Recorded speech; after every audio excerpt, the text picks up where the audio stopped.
E finalmente ele voltou, o maioral, o grandão, a lenda, o melhor Superman do momento voltou a viver. Fala, meus queridos velocistas, tudo bom com vocês? E assim, né, pessoal, vamos combinar que já era esperado? Já era esperado que em algum momento da série o Superman do Tyler Hoechlin iria sim retornar à vida. Afinal de contas, mesmo que o arco esteja adaptando a morte do Superman, evidentemente que ainda tem episódios, ainda tem uma temporada para eles administrarem. Então, evidentemente que ele morrendo no primeiro episódio, ele não vai ficar morto a temporada inteira. Contudo, entretanto, todavia, eu concordo que ele morrer no final do primeiro episódio, ficar o segundo episódio inteiro de luto, para no final do terceiro episódio ele voltar, eu acho sim que foi um pouco rápido demais. Mas eu entendo o medo e a preocupação da CW, deles pensarem que se eles forem abordar por mais tempo esse arco da morte do Superman, pode ficar uma coisa meio que desinteressante. Até porque tem muitos fãs da série que não gostam tanto que os filhos dele sejam explorados, principalmente o Jordan, né, que tem uma personalidade de adolescente bem rebelde, assim, né, faz asneira atrás de asneira, porque realmente quem segura a série com a atuação é o Tyler. Então o Tyler não tendo tanto tempo de tela nessa última temporada, poderia dar um prejuízo sim de audiência pra CW, mas obviamente que isso daí é só a minha opinião, pode ser também que eles nem tenham pensado nisso. De qualquer forma, eu fico feliz que o Superman tenha voltado a viver nesse finalzinho do terceiro episódio, né, que a gente vai comentar sobre isso, as teorias do que pode acontecer a partir de agora. Só que nós também temos que levar em consideração a possibilidade, não a probabilidade, mas a possibilidade de que o Superman morra novamente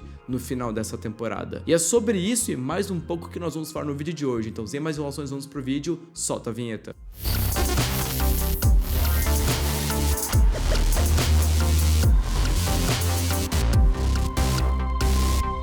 Sejam todos muito bem-vindos à Terra 22, mais conhecida como Legado Flash Brasil. Muito prazer, meu nome é Léo, e se você for novo aqui neste canal, seja muito bem-vindo. Aqui a gente fala sobre cultura pop no geral, DC, Marvel, The Flash, Superman e Lois. Então já deixa seu like no vídeo, já clica nesse botãozinho vermelho para se inscrever no canal e também compartilha o vídeo com seus amigos e amigas, ativando as notificações para você não perder nenhum conteúdo futuramente. Muito obrigado, de verdade. Como já era previsto, o Superman voltou a viver. Eu confesso que realmente achei que foi um pouco cedo demais, eu não esperava que isso fosse acontecer no terceiro episódio. Eu esperava que esse arco da morte do Superman durasse pelo menos mais 2 ou 3 episódios, porque a gente viu que uma outra coisa muito legal e que muita gente estava esperando, porque até eu estava esperando, o Jonathan finalmente ganhou poderes. E é muito curioso, porque se nós formos pegar o passado, esse Superman, quando ele era para fazer parte da Terra Prime, ele e a Lois foram para Argus City, se eu não me engano, e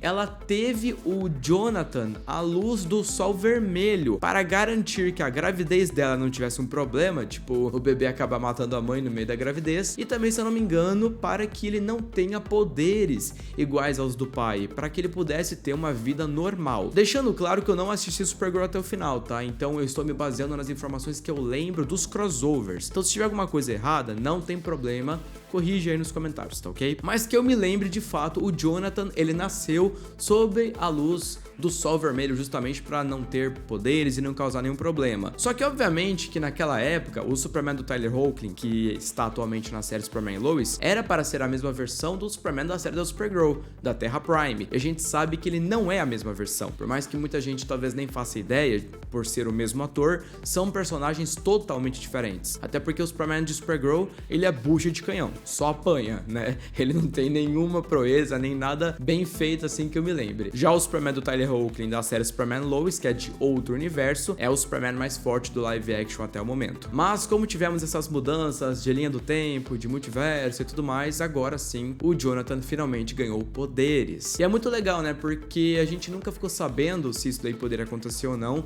porque o foco desde a primeira temporada era o Jordan ter poderes, e agora a gente viu que o Jonathan tá com poderes. O que pode ser muito legal pra muita gente, né? Porque a gente viu que o Jordan, com o tempo na série, ele virou um pé no saco, né? Eu gostava muito desse personagem na primeira temporada, do jeito como ele descobriu os poderes, a ajuda do pai dele. Era bem uma vibe Smallville 2021, 2022 das primeiras temporadas. Só que é que nem eu falei no meu último vídeo, pessoal, com o tempo a série não soube mais trabalhar o Jordan. Ele ficou largado com aquele roteiro de garoto adolescente que só faz burrada atrás de burrada. Então ele ter poderes ou não ter poderes não fazia muita diferença pra série, afinal de contas, as cenas dele a gente não ficava muito entusiasmado, pelo menos eu não ficava muito entusiasmado de assistir. Então, com a chegada dos poderes do Jonathan, a gente finalmente pode ter um bom personagem que já tem um bom desenvolvimento, salvando o mundo. E outra coisa também que foi abordada nesse episódio foi a questão da Lois Lane ter escolhido salvar o Jonathan em vez do Jordan. Isso chegou no Jordan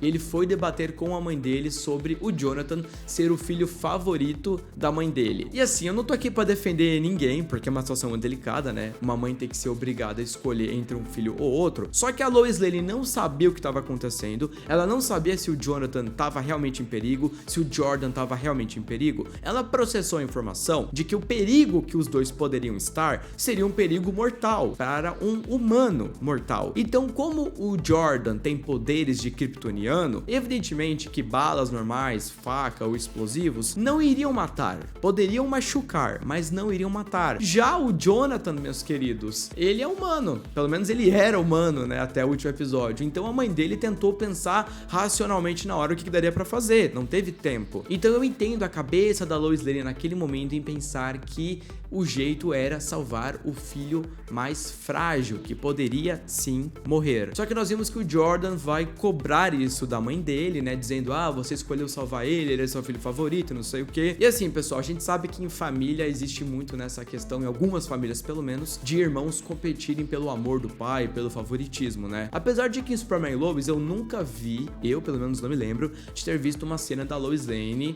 deixando claro que tem um filho preferido. Pelo contrário, na minha opinião, sempre foi o amor dos dois da mesma forma. Então eu acho sim um pouco meio nada a ver o Jordan ter ido cobrar ela dizendo: ah, você escolheu salvar ele. Tipo, cara, o teu irmão não tem poderes, você tem poderes. E mesmo que você estivesse sendo atacado por Kryptonita, você ainda tá na vantagem, porque não é garantido que a Kryptonita vai te matar, ela vai te enfraquecer. Agora, se o Jonathan é atingido por uma bala ou esfaqueado ou vítima de uma explosão, ele morre, você não. Aliás, isso é uma outra questão, né, do Superman e Lois. A gente vê que quando a Kryptonita atinge tanto o Superman quanto o filho dele, né, o Superboy, a gente vê que isso daí de fato não machuca tanto, não enfraquece tanto, meio que fere na hora. Tanto que no último episódio, num dos flashbacks, a gente viu quando o Superman tava falando com a Lois sobre uma luta que ele teve, tinha um pedaço de Kryptonita no pescoço dele, e isso não tava enfraquecendo ele, isso não tava deixando ele quase morto, como aconteceria em Smallville, que a gente viu várias vezes que o Superman, ou melhor o Clark, ele não podia chegar perto de Kryptonita, que isso daí já enfraquecia ou matava ele, ou também como a gente viu em Superman no Retorno, várias vezes ele chega no perto de Kryptonita e ficando consideravelmente mais fraco. E também nós vimos com o Superman do Henry Cavill, quando ele chegava perto daquela lança pra matar o Apocalipse, ele ficava consideravelmente mais fraco. Então a única adaptação do Superman em live action que o Superman pode chegar perto de Kryptonita sem de fato ficar fraco é essa adaptação do Superman Lois com o Tyler Hoechlin. Então, novamente voltando pro ponto, a Kryptonita nem é garantida que ela vai de fato matar o Jordan ou enfraquecer ele no nível que ele não consiga sair do lugar. Pelo visto, ela só vai causar um incômodo grande, mas ele consegue sair de lá sim, dependendo da força que ele fizer. E sinceramente, eu não gosto muito desse tipo de adaptação, tá? Por mais que eu ame Superman e Lois, eu prefiro muito mais a versão da história em que se o Superman chega perto de Kryptonita, a radiação já enfraquece ele num nível que ele não consegue nem levantar direito. Isso eu acho legal, porque tem a ver com a maioria das adaptações. Superman e Lois, até o momento que eu lembro, é a única que deu uma mudada nisso. Mas tudo bem. Agora, eu vou dizer pra vocês que nós esperamos 4 temporadas para ver o Jonathan finalmente ganhando poderes, e a maneira como isso aconteceu, eu acho que podia ter sido um pouquinho melhor, porque a gente viu que ele só se curou do soco, que ele usou também a visão de raio-x e a super audição, mas ele não usou um super soco, nem uma visão de calor, nem, sei lá, destruiu uma casa assim sem querer. Eu acho que dava sim pra ter sido um pouco mais criativo na hora, mas foi legal sim ver ele ganhando os poderes, e isso daí foi muito bom de ter acontecido.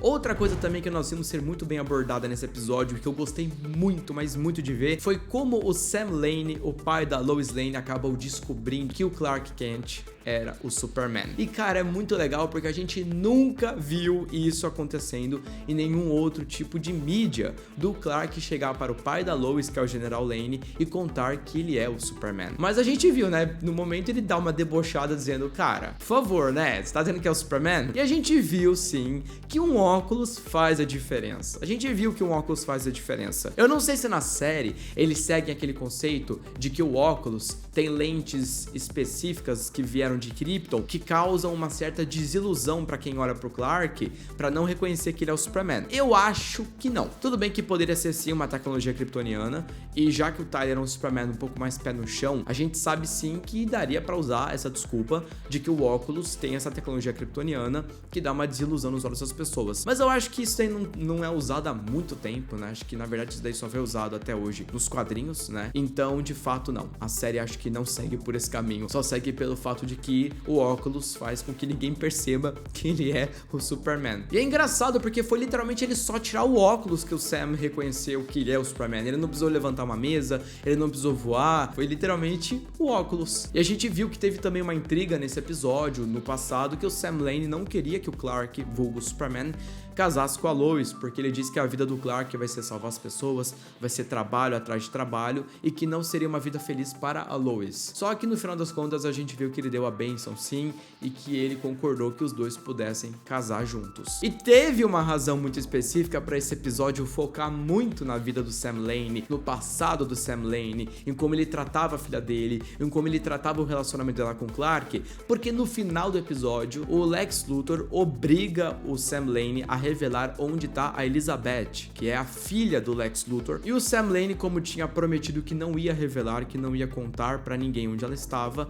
acaba sendo morto pelo Apocalipse a comando do Lex Luthor. E nisso, meus queridos, a gente viu que o pai da Lois Lane morreu. E eu ouso dizer que eu acho que é o melhor Sam Lane já adaptado hoje na série. E a gente viu que o Sam, ele tinha um plano, não era simplesmente ele se sacrificar pra poder morrer pelo Apocalipse de graça, né? A gente viu que ele queria uma pessoa que estava prestes a morrer pra poder injetar aquele soro do Bruno Mannheimer, que usava lá na mulher dele, né, na onomatopeia, pra poder fazer com que o sangue do Superman corresse pelas veias do coração, para que esse coração pudesse ser usado como transfusão, né, transplante para o coração do Superman. E por mais que eu ache muito bonito e muito foda a ideia assim de usarem o coração do Sam para trazer o Superman de volta, que de certa forma o Sam vai estar em cada batida, em cada pulsação junto do marido dela, a gente sabe que o Superman era bem jovem, né? Eu acho que ele não tinha mais do que 35, 38, vai, no máximo. O coração do Sam Lane, né, ele já era lá pros 50, né? Por aí, cara. 50 a 60, né? Se a gente ainda for botar mais na realidade. Então, querendo ou não, o Superman tem um coração muito mais velho do que o seu corpo e a sua idade deveriam ter. E eu não sei se possivelmente isso pode dar algum problema até o final da temporada. Não sei. Pode ser que não aconteça nada e que o fato de estar correndo sangue kryptoniano nas veias desse coração traga ele de volta com 100% de seus poderes. Mas foi que nem a mãe dele falou. Ela ainda tem ressalvas de como que isso vai funcionar. E de fato eu também tenho algumas ressalvas, né? A gente sabe que ele vai voltar, que ele vai lutar contra o Apocalipse. Eu queria muito ver o Superman lutando junto dos filhos dele contra o Apocalipse, mas eu acho que isso daí não vai acontecer, porque ele não vai deixar os filhos lutarem contra aquele monstro. Pode ser que depois que o Superman derrote o Apocalipse, tenha o Luthor, né, com traje de Kryptonita pra conseguir tentar matar o Superman de novo, e obviamente ele não vai conseguir. Então sim, tudo está se encaminhando para um plot final, para uma grande batalha final, que a gente não sabe se o Superman de fato vai morrer ou não. Eu espero que ele não morra, porque seria um sonho maravilhoso ver um possível, não provável, mas possível crossover futuramente entre o Superman do David Corenswet e o Superman do Tyler Hoechlin. Meu sonho também seria o Brandon Routh estar nessa parada aí, né? Os três melhores Superman juntos. Mas eu acho um pouco difícil isso acontecer, nem deve estar nos planos do James Gunn fazer isso, então pode ser que Superman Lois realmente seja encerrada e não tenha mais nenhum tipo de continuação.